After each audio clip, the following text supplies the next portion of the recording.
বন্ধুরা, কিংস এরেনায় সবাইকে স্বাগত জানাচ্ছি।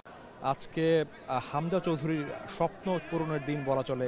তিনি বাংলাদেশের জার্সিতে প্রথমবার অনুশীলন করছেন বাংলাদেশেরই মাটিতে তার সতীর্থদের সঙ্গে।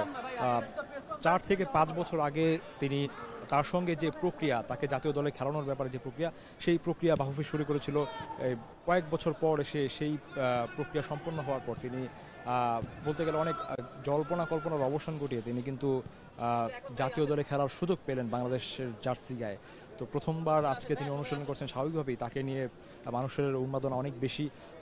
যেহেতু একটা সংরক্ষিত এলাকা, আজকে কিন্তু যারা অনুশীলন দেখতে এসেছেন তাদেরও কিন্তু টিকিট নিয়ে দেখতে আসতে হয়েছে। মুষ্টিমেয় কিছু সংখ্যক দর্শক আজকে মাঠে উপস্থিত আছেন। শুরুর দিকে আমরা দেখেছিলাম যে তাদেরকে অনেক উৎসাহ দেওয়া হয়েছে, বিশেষ করে হামজা থাকার কারণে।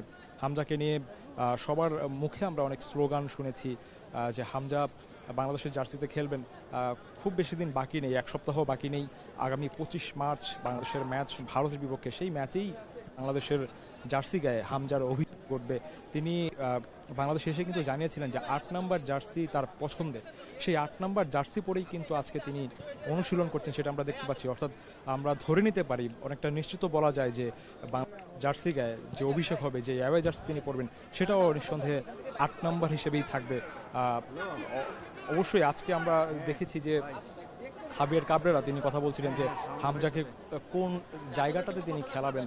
যদিও হামজার যে পছন্দের জায়গা সেটা কিন্তু তিনি মিডফিল্ডার হিসেবেই তিনি খেলতে চান। তার পরিচিতি ডিফেন্সিভ মিডফিল্ডার হিসেবে তিনি খেলে থাকেন। তিনি লেস্টার সিটিতে সেই পজিশনে খেলেছেন, কিংবা শেফিল্ড ইউনাইটেডেও তিনি সেই পজিশনে কিন্তু খেলেছেন। এই 4 থেকে 5টা প্র্যাকটিস সেশন যাওয়ার পর তখন নিশ্চিত হওয়া যাবে